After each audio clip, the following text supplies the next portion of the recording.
नमस्कार दोस्तों, आपके अपने YouTube चैनल आदर्श कोचिंग में आपका स्वागत है। आज हम देखेंगे कक्षा 10 के भौतिक विज्ञान के पहले पाठ का 5वां भाग।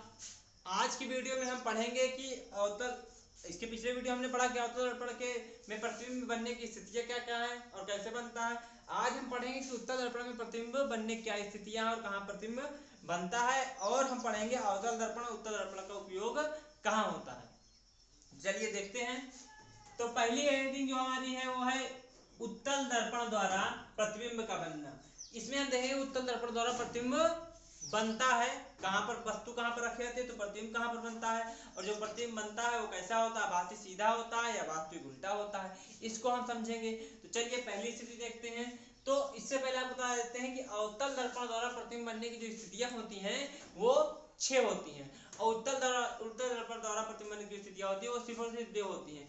अर्थात अवतल दर्पण में प्रतिबिंब जो है वो 6 स्थानों पर रखा जाता है, वस्तु 6 स्थानों पर रखी जाती है, तो 6 स्थिति बनती है प्रतिबिंब बनने की। लेकिन उत्तल दर्पण में प्रतिबिंब बनने की केवल 2 स्थिति होती है, उसमें वस्तु केवल 2 स्थानों पर रखी जाती है। तो पहली देखते हैं, पहला है अनंत पर। अब जब वस्तु अनंत पर होती है तब प्रतिबिंब कहाँ बनता है, प्रतिबिंब दर्पण के पीछे मुख्य फोकस कैपिटल F पर वस्तु रखी जाएगी अनंत पर। वस्तु कहां पर होगी दोस्तों, अनंत पर, और प्रतिबिंब कहां बनेगा, दर्पण के पीछे मुख्य फोकस कैपिटल F पर। और जो प्रतिबिंब का साइज रहेगा वो अत्यधिक छोटा बिंदु साइज का, अर्थात बहुत ही छोटा रहेगा, एकदम बिंदु के बराबर साइज का रहेगा। और प्रतिबिंब कैसा होगा, आभासी तथा सीधा होगा। आभासी तथा सीधा होगा, जैसे आप चित्र में देख सकते हैं कि जो वस्तु है वो हमारी रखी है अनंत पर, ये वस्तु रहेगी हमारी अनंत पर, अनंत वस्तु हमारी रहेगी अनंत पर। वस्तु हमारी रखी जाएगी कहां पर, अनंत पर रखी जाएगी। तो प्रतिबिंब अब कहां पर बन रहा है, दर्पण के पीछे मुख्य फोकस कैपिटल F पर, मुख्य फोकस कैपिटल F पर। वस्तु कहां रखी गई है, अनंत पर। प्रतिबिंब कहां बन रहा है, मुख्य फोकस कैपिटल F पर, और कैसा रहेगा, अत्यधिक छोटा बिंदु के साइज का। तो यहाँ पर जो प्रतिबिंब बन रहा है वो बिंदु के साइज का बन रहा है, बहुत ही छोटा बन रहा है। और कैसा रहेगा, आभासी तथा सीधा रहेगा। हमने आपको इसके पहले वाले वीडियो में बताया था कि अगर प्रतिबिंब दर्पण के आगे बनता है तो वास्तविक और उल्टा होता है, और यदि दर्पण के पीछे बनता है तो आभासी तथा सीधा होता है। और ये जो प्रतिबिंब है ये बिंदु के साइज का है, तो बिंदु के साइज का प्रतिबिंब है तो हम इसको देख तो नहीं सकते ना कि ये उल्टा है कि सीधा है। तो ये दर्पण के पीछे बन रहा है ना, तो दर्पण के पीछे बना हुआ प्रतिबिंब सदैव आभासी तथा सीधा होता है। तो यही से हम मान लेते हैं आभासी तथा सीधा होगा। तो पहली स्थिति का है, वस्तु है अनंत पर, प्रतिबिंब का दर्पण के पीछे मुख्य फोकस कैपिटल F पर, और जो प्रतिबिंब का साइज रहेगा वो अत्यधिक छोटा बिंदु के साइज के, जैसा कि आप चित्र में देख सकते हैं। और कैसा रहेगा, आभासी तथा सीधा। तो ये तो हो गई हमारे प्रतिबिंब बनने की पहली स्थिति। अब देखते हैं उत्तल दर्पण द्वारा प्रतिबिंब बनने की दूसरी स्थिति। दूसरी स्थिति में क्या होता है दोस्तों, दूसरी स्थिति में अनंत तथा ध्रुव P के बीच, अनंत तथा ध्रुव P के बीच। अब दूसरी स्थिति में वस्तु कहाँ रखी जाएगी दोस्तों, दूसरी स्थिति में वस्तु रखी जाएगी अनंत और ध्रुव P के बीच में रखी जाएगी, अनंत तथा ध्रुव P के बीच में। चित्र में देखिए, पहले से एक और समझ लेते हैं।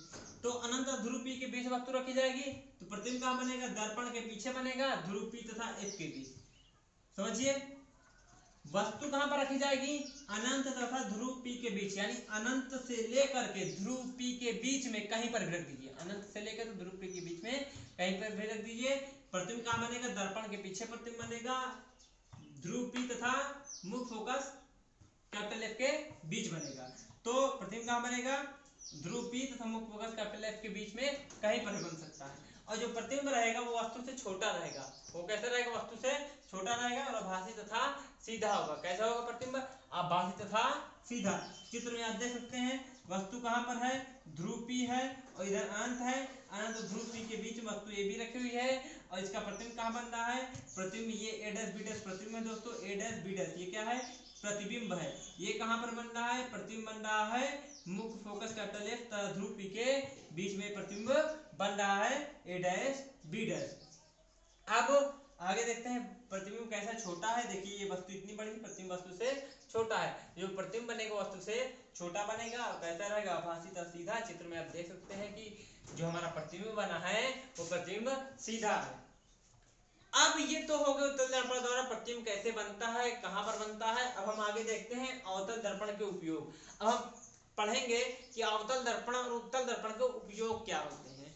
तो तो पहले हम देखते हैं अवतल दर्पण के उपयोग। पहले क्या देखेंगे दोस्तों, अवतल दर्पण के उपयोग। अवतल दर्पण का उपयोग क्या होता है?